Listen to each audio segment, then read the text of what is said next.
ในขอหักเสียจอย โอ้ยนาตำก้อยแสนเวทนาสาธุจันนาพ่อแม่แก่เท่าพระพุทธเจ้ากล่าวไว้เป็นพุทธภาษิตว่าปรมาโทมัจจุโนปทางความประมาทเป็นทางแห่งความตาย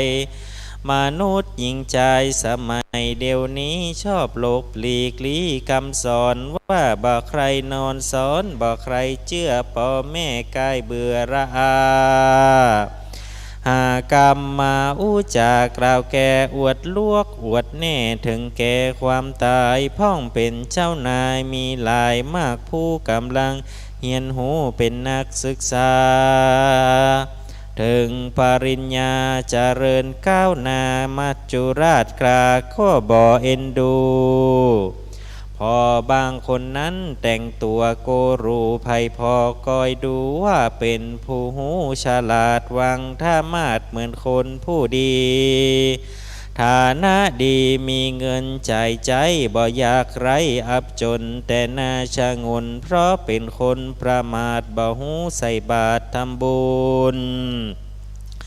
บ่หูกุลแก้วเจ้าตั้งสามบ่หูไต่ถามบัณฑิตนักปราชญ์บ่ฉลาดขาดคุณธรรมบ่หูน้อมนำกราบไหว้ใจบอดใบงมงายหน้าดีเสียดายรูปร่างใจเหินห่างศีลธรรมนอกใสในมืดดำมือเศร้าสุดแต่ไว้พระเจ้าก็บ่เป็นเกณฑ์ของตาลบ่ถูกเป็นนาดีอายลูกหลานเลนแสงคาริเป็นคนลวกอวดหูชอบอวดอูโวโลมองค์พระพุทธาตีไว้กล่าวไว้ในธรรมบทว่าโยภาโลมัญญติภาละยังปันดิโตวาปิเตนะโสมีใจความว่าคนโง่ถ้าหูว่าตัวโง่ก็จะเป็นคนมีปัญญาใดเป็นไม้ใต้นำต่างบ่มัวพรางมืดบอดหูแจ้งจอดสงสารหูถึงการเกิดแก่เจ็บตายแน่ยิ่งใจอย่าอยู่ได้ปางเปล่าคานิ่งเล่าตัวตนเกิดเป็นคนหนึ่งชาติมันใส่บาตรทำบุญศรัทธาหนุนแก่กล้ามีศีลห้าดวงใสกายวาจาใจสุภาพหูน้อมกราบสังฆายาโมหามัวมืดจิตใจจืดต่างตานใจ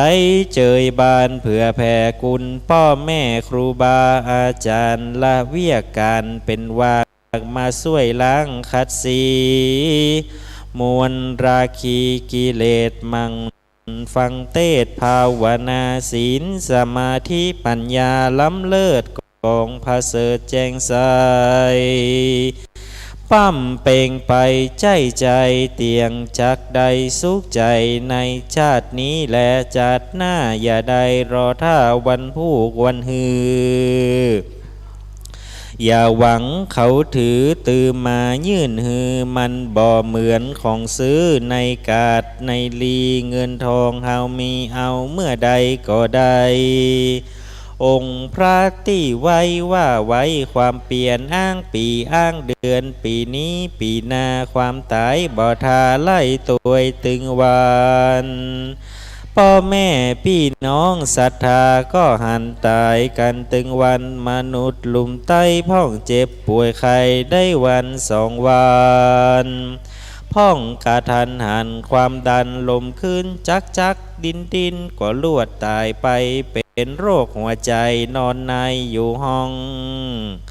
หายใจขัดของมวดมวยจีวาขี่รถไปมาขึ้นเหนือลองไตบ่เจ็บเป็นป่วยไข้ก็ปล่อยมาตา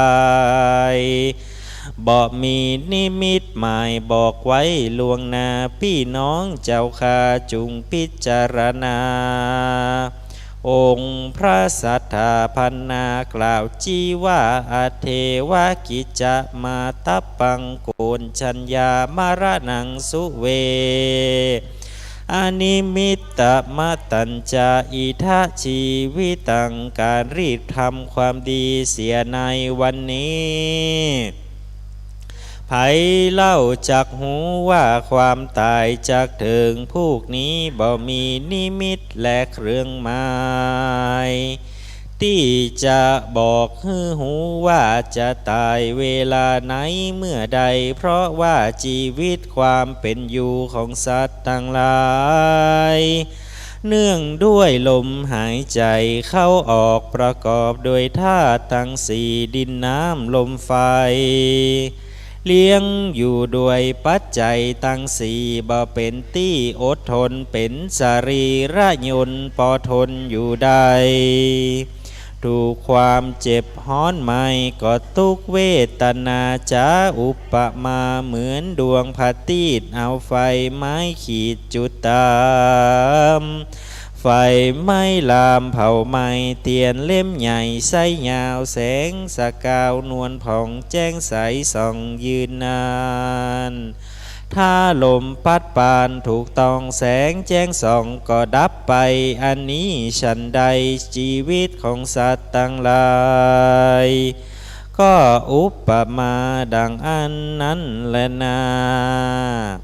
ต่อองค์ศาสดาบัณฑิตนักปราชญ์ท่านผู้ฉลาดเปรียบอุปมาชีวิตสัตว์มนุษย์ตัวนา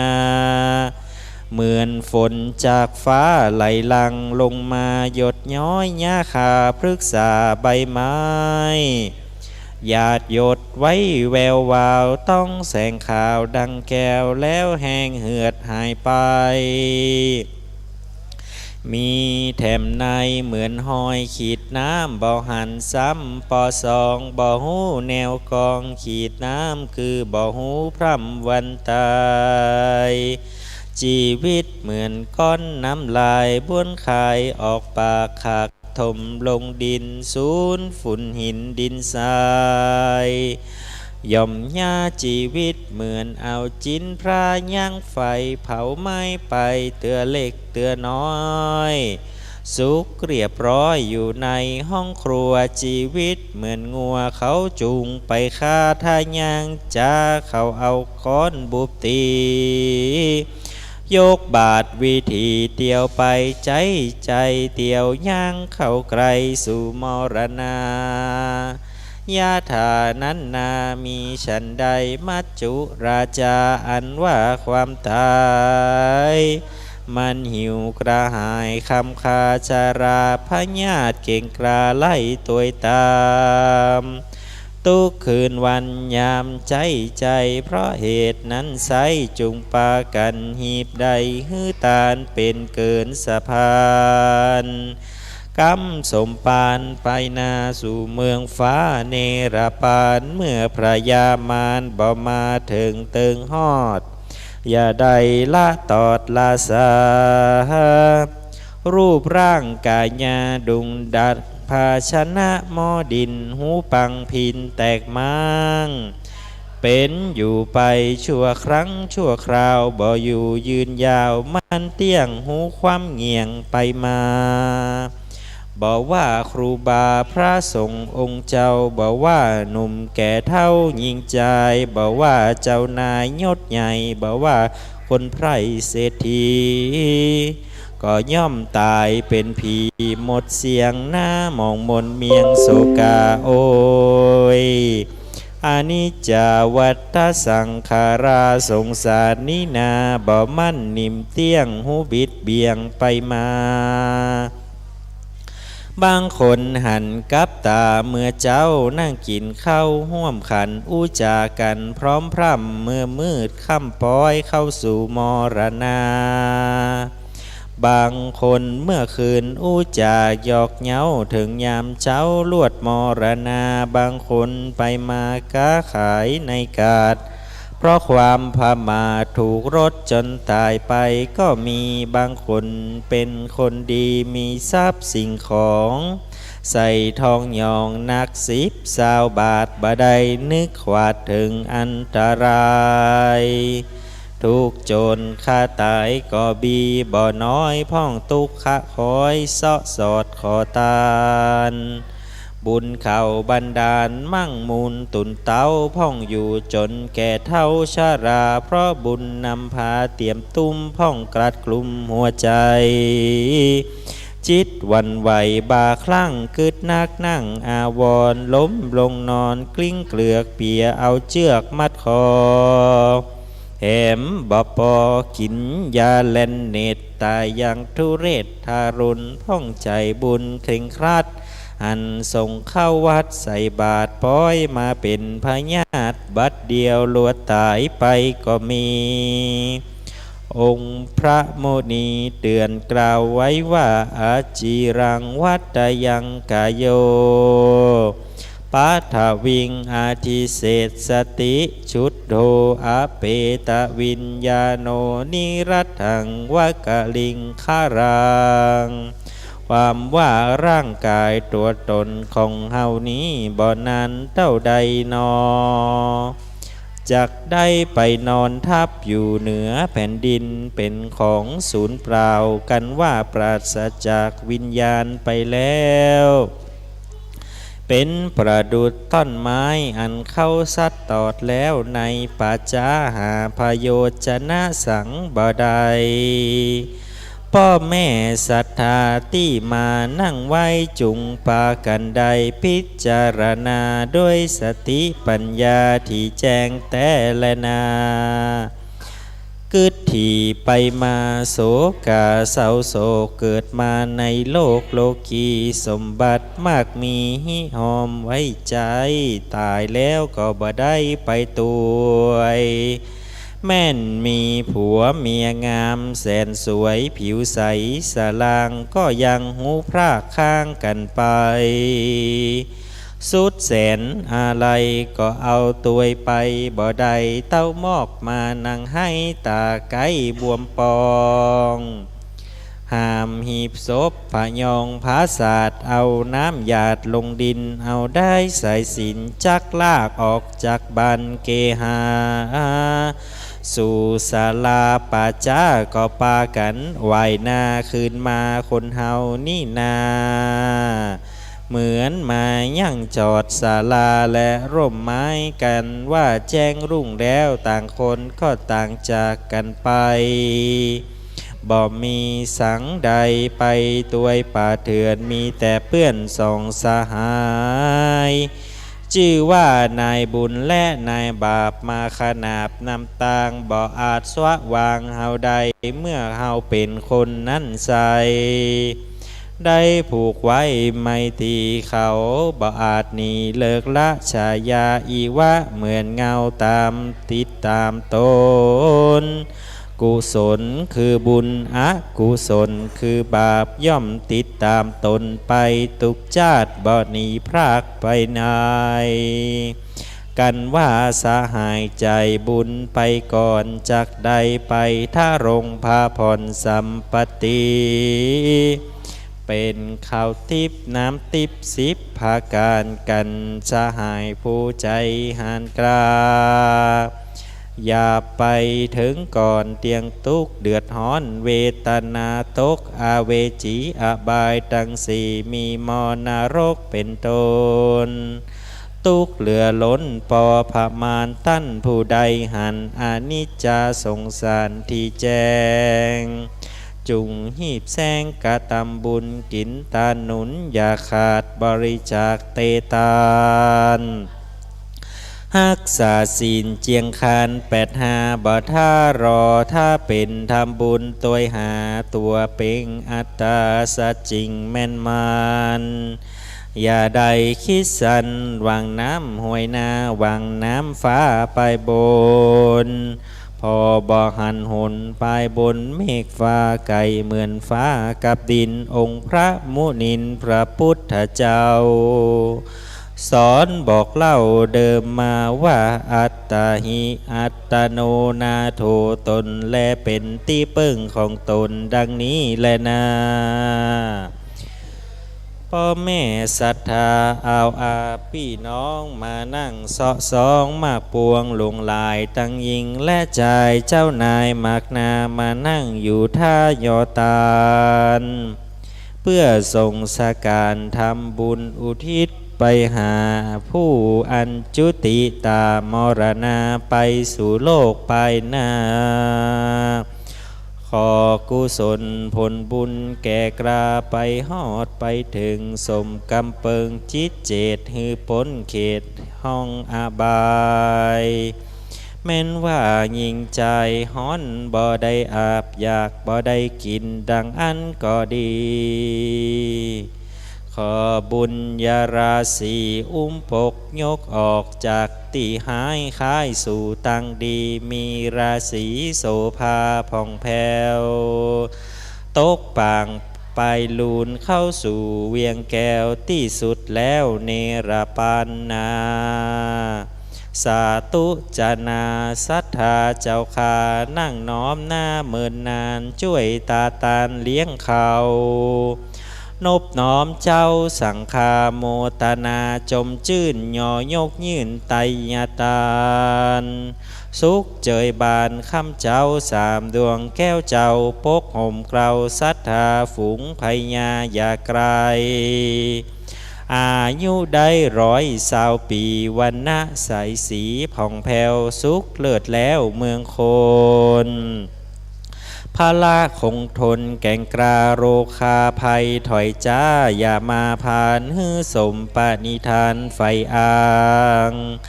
ได้อยู่เสพสร้างวัฒนาปอนขึ้นยะถาขอสัทธายัดน้ำอุทิศพัมไปหาเทวบุตรเทวดาอันรักษาเคหาห่อเฮือนเถื่อนธรรม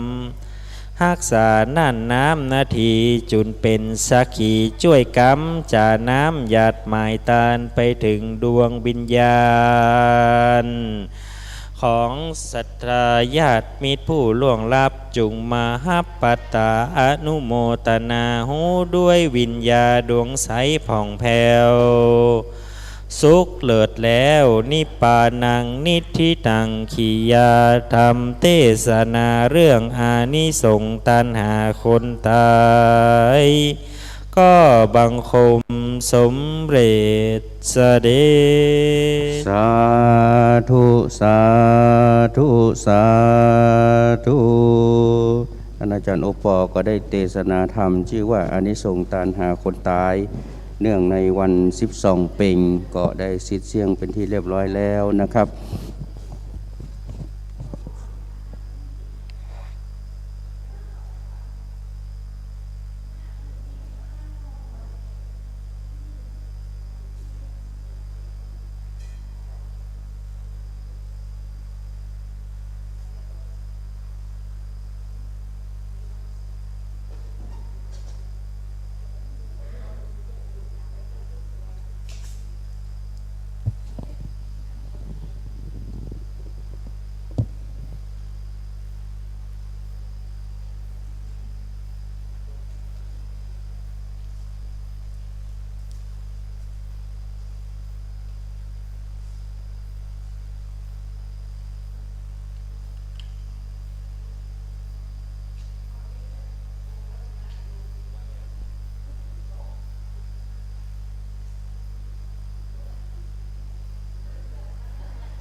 เราจะได้ประกอบพิธีทางด้านศาสนาเนาะเพราะว่าเดี๋ยวท่านอาจารย์พระครูก็จะได้ไปบิณฑบาตในมช.ขอทุกท่านพนมมือขึ้นนะครับ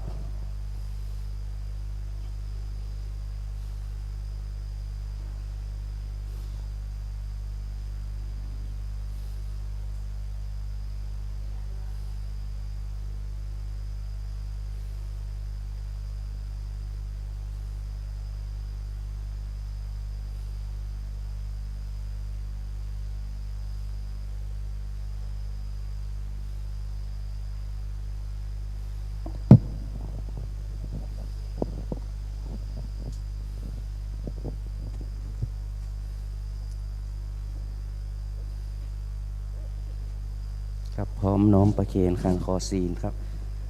ต่อท่านอาจารย์พระครูสมุวิศวัตครับเราจะได้ไหว้พระสมทานเบญจศีล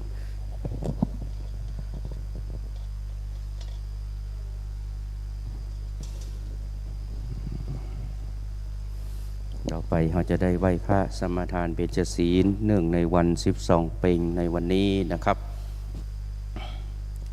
อิมินาสกาเลนะ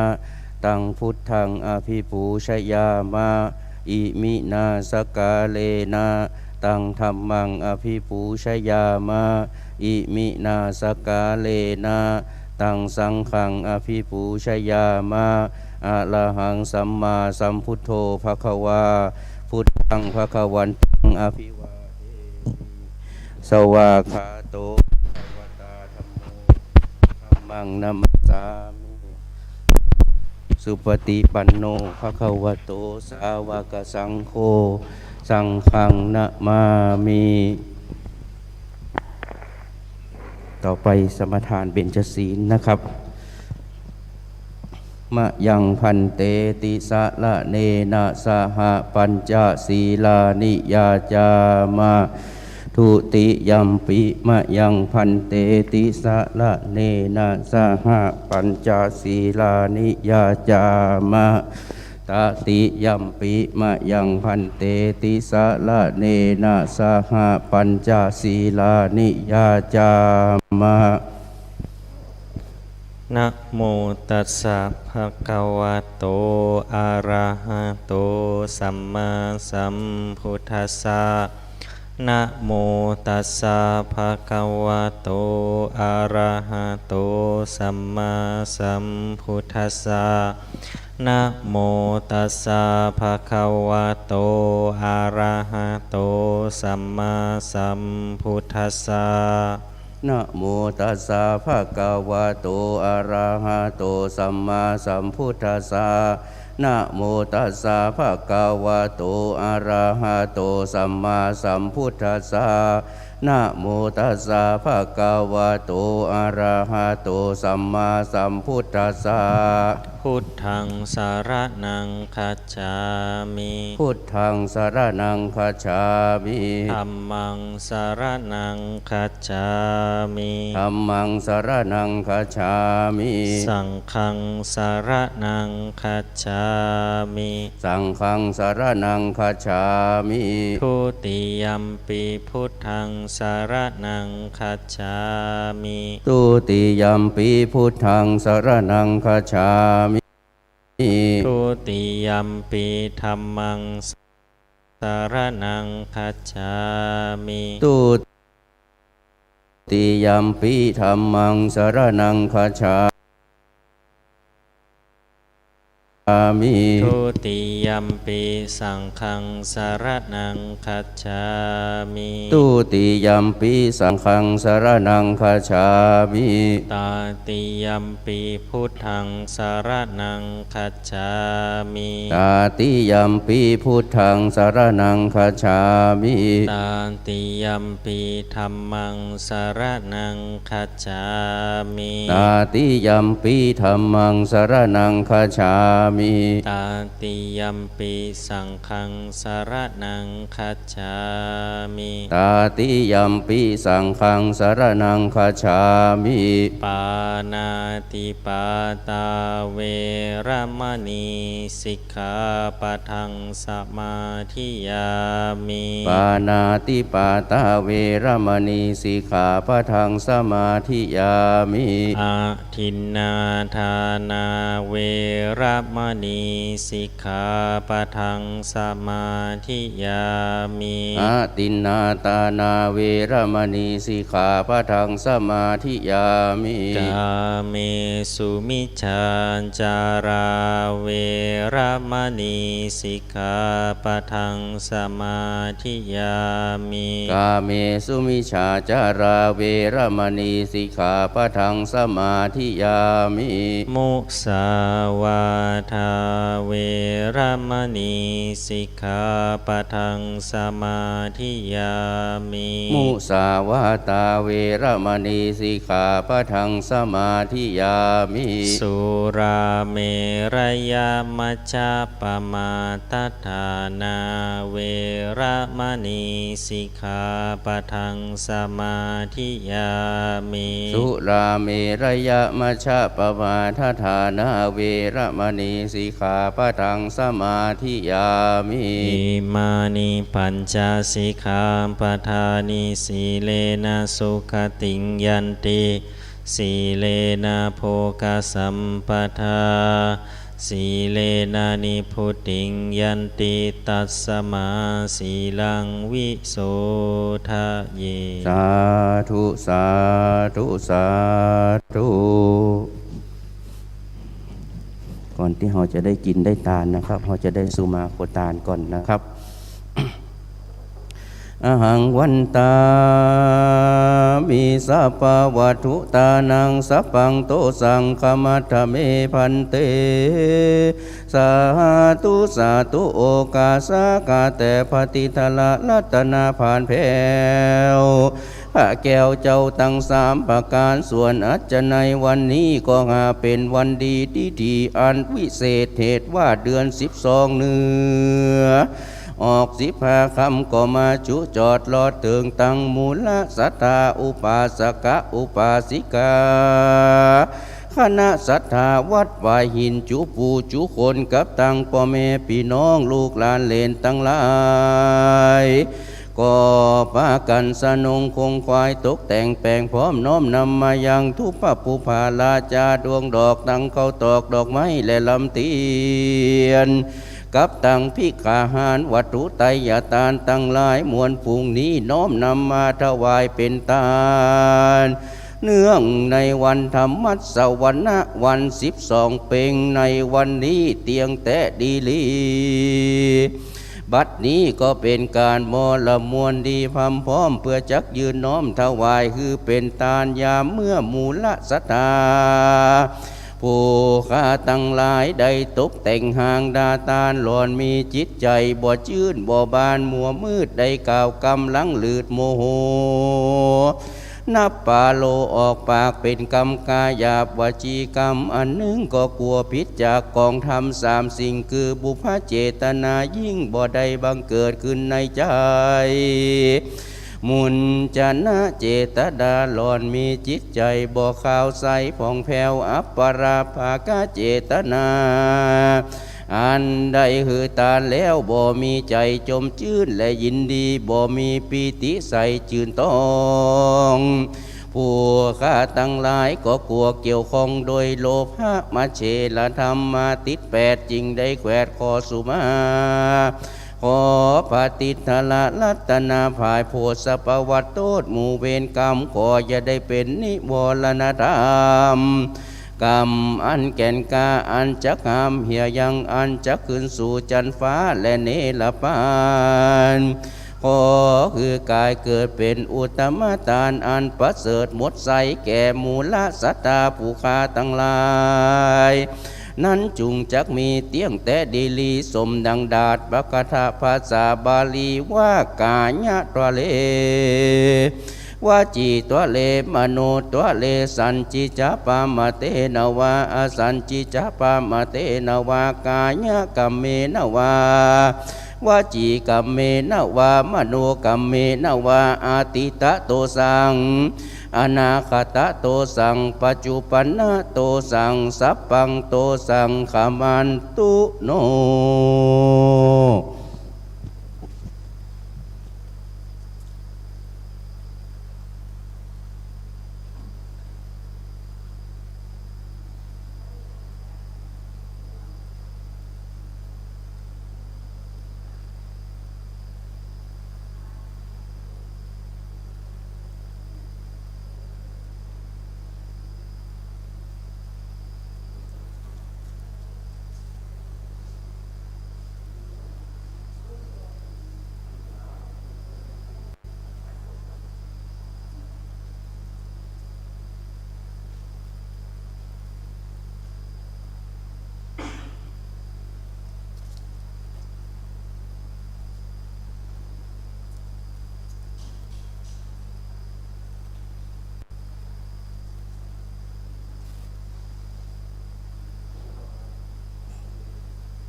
ต่อไปเราจะได้กล่าวคำถวายนะครับ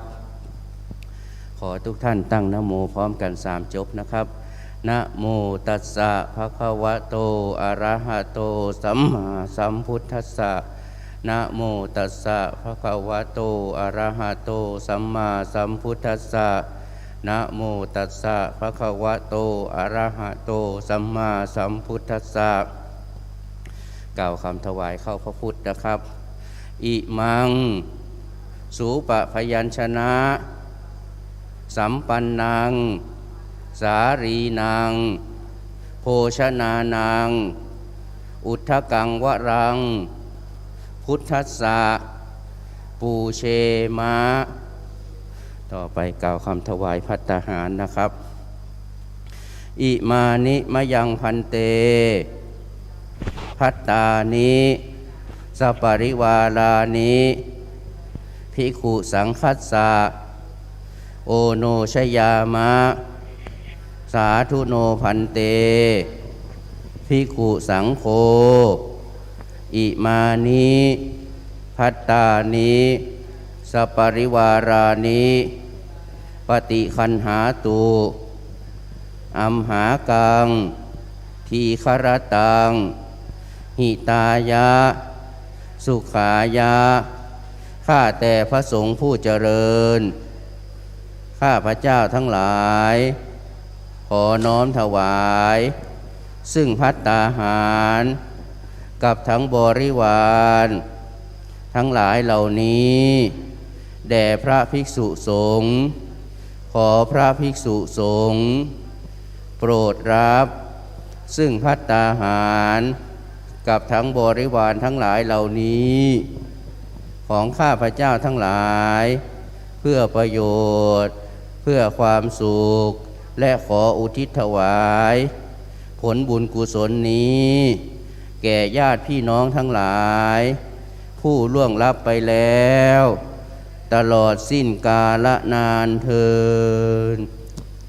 สาธุครับเอาอาหารบิณฑบาตเข้ามาเกณฑ์พระเลยนะครับช่วยๆกันนะครับ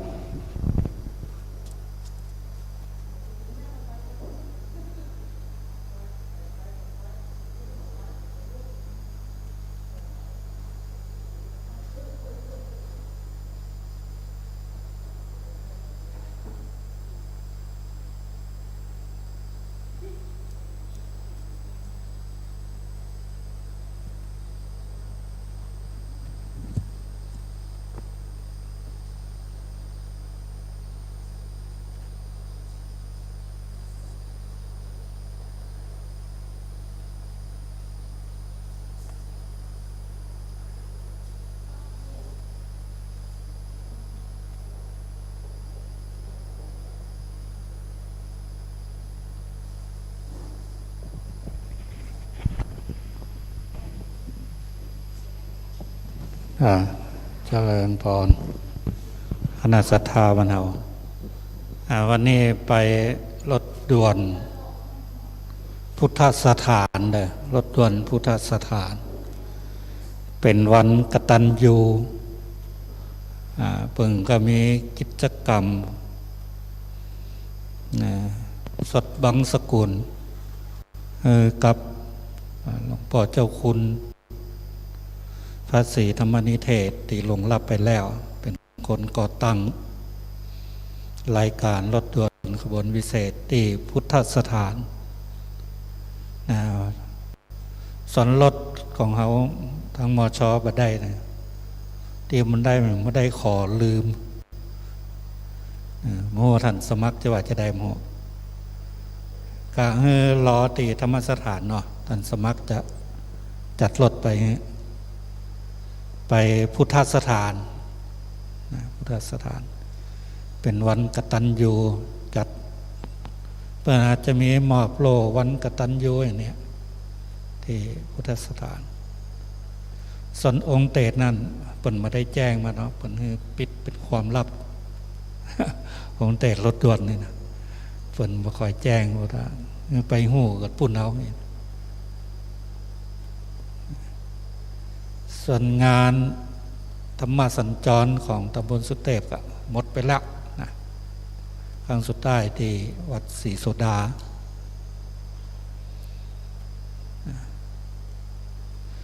เคยโอกับตุลุงหนุ่มว่าปีหน้าเขาอาจจะถ้าเป็นไปได้ปีหน้าจะมีกล้วยสลากหรือว่าตานต้นเงินเนี่ยลองดูกันเพราะปีหน้าลองก่อนนะเดี๋ยวปีหน้าเดี๋ยวจะได้ประชุมกรรมการเอาตัวส่วนกฐินปีนี้น่าจะเป็นวันที่2 พฤศจิกาเห็นไอ้แก้วหรือว่าณัฐวิทย์เปิดเอาแปลนที่จะปรับปรุงหน้าธรรมสถานมาให้พอตะวานก็เลยถามว่ากฐินมีมาได้นะเพิ่นยังมาได้ประชุมแต่หู้ข่าวว่าเป็นวันเสาร์นะอาจารย์เสาร์ที่2 พฤศจิกาแต่ยังมาแน่แต่ต้องให้มหาลัยเปิดห้องไปประชุมก่อน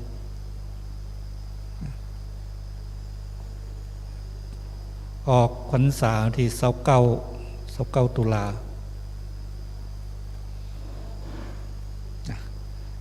เดี๋ยวเตรียม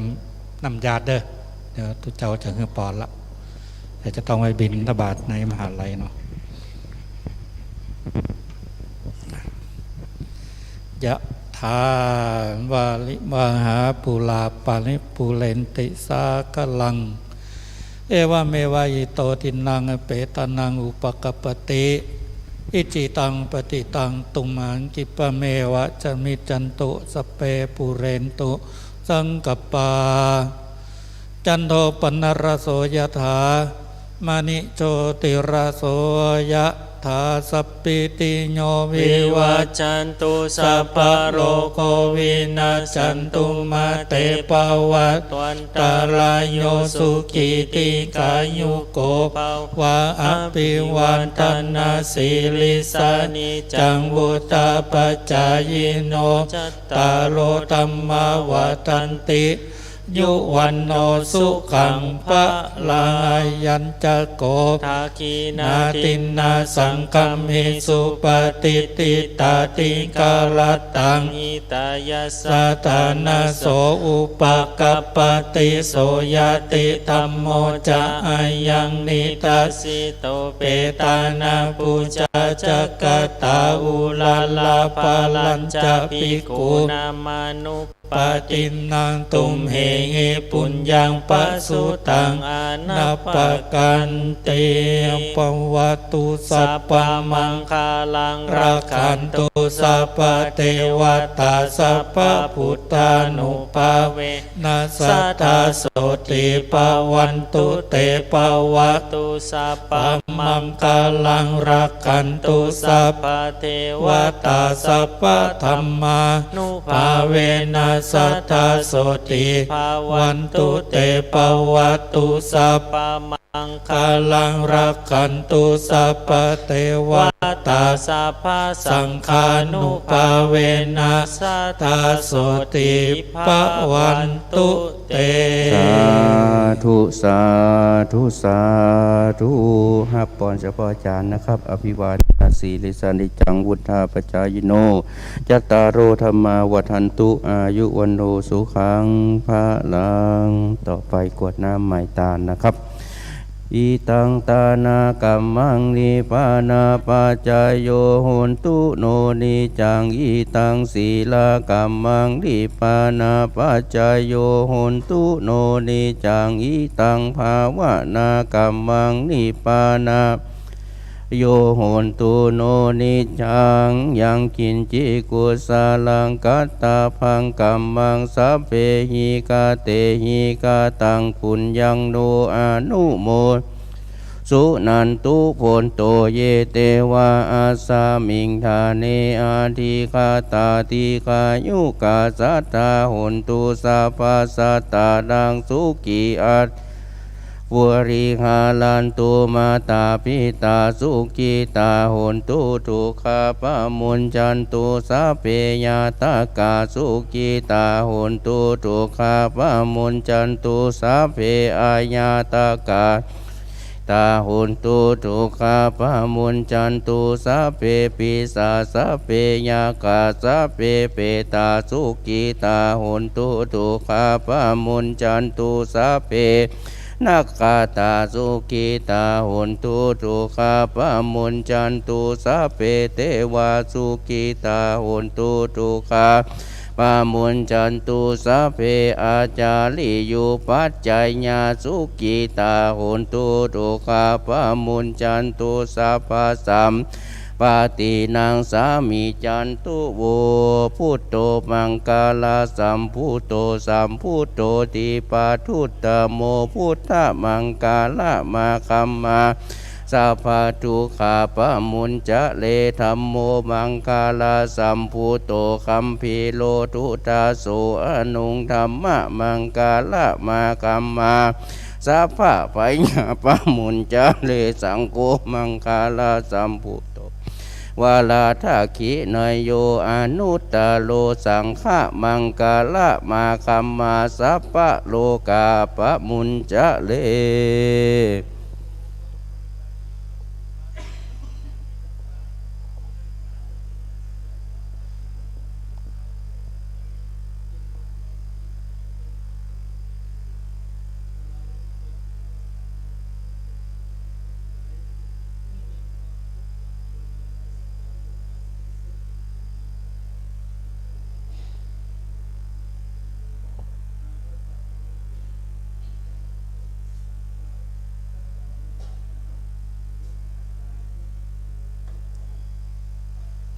ครับต่อไปวันทาน้อยต่อท่านพระครูสมุวิศวัตวรกิจโจนะครับ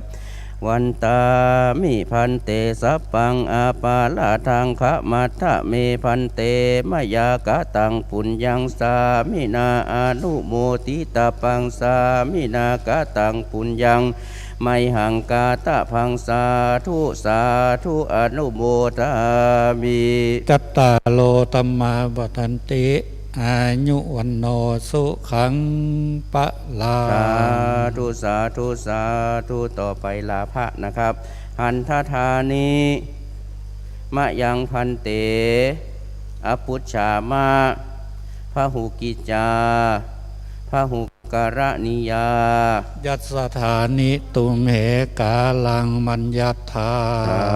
ธุพันเต